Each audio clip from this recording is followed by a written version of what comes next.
ഒരു കോഴിക്കോടൻ രുചിയുടെ പുതിയൊരു വീഡിയോയിലേക്ക് എല്ലാവർക്കും സ്വാഗതം. മീൻ പൊരിച്ച അതേ ടേസ്റ്റിൽ വെണ്ടയ്ക്ക പൊരിച്ചെടുക്കുന്നതാണ് ഇന്ന് വീഡിയോയിലിട്ടിട്ടുള്ള റെസിപ്പി. 10 വെണ്ടയ്ക്കയാണ് ഇങ്ങനെ പൊരിക്കാൻ എടുത്തിട്ടുള്ളത്.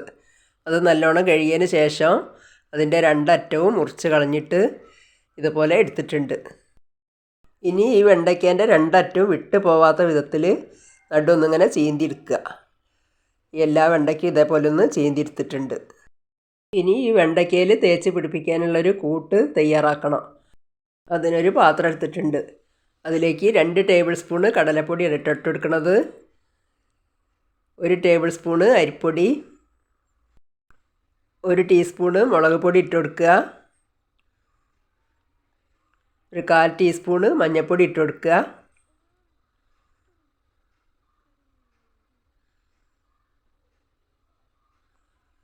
1/4 ടീസ്പൂണ് കായപ്പൊടി ഇട്ട് കൊടുക്കുക, 1/4 ടീസ്പൂണ് പെരുംജീരകത്തിൻ്റെ പൊടി, 1/4 ടീസ്പൂണ് കുരുമുളക് പൊടി, പാകത്തിനുള്ള ഉപ്പ്, 1/4 ടീസ്പൂണ് ഉപ്പ്. ഇതൊക്കെ കൂടിയിട്ടിട്ട് നല്ലോണം ഒന്ന് മിക്സ് ചെയ്യുക. ഇപ്പോൾ ഈ പൊടികളൊക്കെ നല്ലോണം ഒന്ന് മിക്സാക്കി എടുത്തിട്ടുണ്ട്. ഇനി കുറേശ്ശെ വെള്ളം ഒഴിച്ചിട്ട് വേണം അത് കലക്കിയെടുക്കാനായിട്ട്. കുറേശ്ശെ വെള്ളം ഒഴിച്ചിട്ട് എല്ലാം കൂടി ഒന്ന് നല്ലോണം മിക്സാക്കി എടുക്കുക. കലക്കുന്ന സമയത്ത് വെള്ളം കൂടി പോവുകയും ചെയ്യരുത്, വല്ലാതെ കട്ടിയാവും ചെയ്യരുത്. ഈ ഒരു പാകത്തിലാണ് കലക്കിയെടുക്കേണ്ടത്. ഇനി ഓരോ വെണ്ടയ്ക്ക എടുത്തിട്ട് ഈ കൂട്ട് അതിൻ്റെ ഉള്ളിലൊക്കെ നല്ലോണം തേച്ച് പിടിപ്പിക്കുക. ഒരുപോലെ ഇതിൽ മുക്കിയെടുക്കുക. സ്പൂൺ കൊണ്ടോ കൈ കൊണ്ടിട്ട് അതിൻ്റെ ഉള്ളിലേക്ക് നല്ലോണം ആക്കിയിട്ട് എല്ലാ വെണ്ടയ്ക്കും അതേപോലെ മുക്കിയെടുക്കുക. ഇപ്പം വെണ്ടയ്ക്ക മുഴുവനും ഈ കൂട്ടിൽ മുക്കിയെടുത്ത് കഴിഞ്ഞിട്ടുണ്ട്. ഇനി ഫ്രൈ ചെയ്യാൻ തുടങ്ങുക.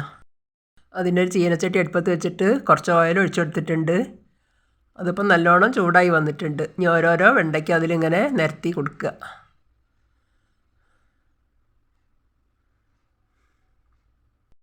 ഇനിയിപ്പോൾ ഒരു നേരം മീനൊന്നും കിട്ടിയില്ലെങ്കിൽ മീനിൻ്റെ അതേ ഒരു ടേസ്റ്റിൽ ഈ വെണ്ടയ്ക്ക ഫ്രൈ മാത്രം മതി കേട്ടോ ചോറിൻ്റെ കൂട്ടത്തിൽ.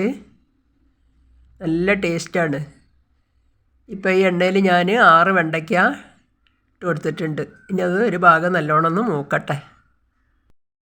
ഇപ്പോൾ ഒരു ഭാഗം ഒന്ന് മൂത്തിട്ട് തിരിച്ചിട്ട് കൊടുത്തിട്ടുണ്ടായിരുന്നു. അത് വീഡിയോയിൽ പിടിക്കാൻ കഴിഞ്ഞില്ല കേട്ടോ. ഇനി രണ്ടാമത്തെ പ്രാവശ്യമാണ് ഈ തിരിച്ചിട്ട് കൊടുക്കുന്നത്. അങ്ങനെ 2-3 പ്രാവശ്യം അങ്ങോട്ടും ഇങ്ങോട്ടും ഇങ്ങനെ മറിച്ചിട്ടിട്ട് നല്ലോണം ഒന്ന് ഞെരിച്ചെടുക്കുകയാണ് വേണ്ടത്. ഇങ്ങനെയൊരു വെണ്ടയ്ക്ക ഫ്രൈ ഞാൻ ഇപ്പോൾ രണ്ടാമത്തെ പ്രാവശ്യമാണ് ഇട്ട് ഉണ്ടാക്കുന്നത്. ആദ്യത്തെ പ്രാവശ്യം പിന്നെ വീഡിയോയിൽ പിടിക്കാൻ കഴിഞ്ഞില്ല.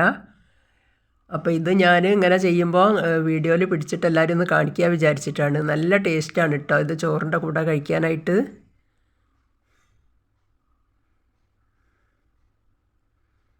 ഇപ്പോൾ ഇതൊക്കെ നല്ലോണം ഒന്ന് മൊരിഞ്ഞ് വന്നിട്ടുണ്ട്. ഇനി ഇതൊരു പാത്രത്തിലേക്ക് കോരി മാറ്റുക. കണ്ടില്ലേ, കാണുമ്പം തന്നെ നല്ലൊരു മീൻ പൊരിച്ച മാതിരി, ഒരു മത്തിയൊക്കെ പൊരിച്ച മാതിരി. ഇപ്പം എല്ലാം കോരി മാറ്റിയിട്ടുണ്ട്. ഇനി ബാക്കിയുള്ള വെണ്ടയ്ക്കും കൂടി ആ ഓയിലിലേക്ക് ഇട്ട് കൊടുക്കുക. ഇനി അതും ഇതേപോലെ ഒന്ന് മൊരിച്ചെടുക്കുക.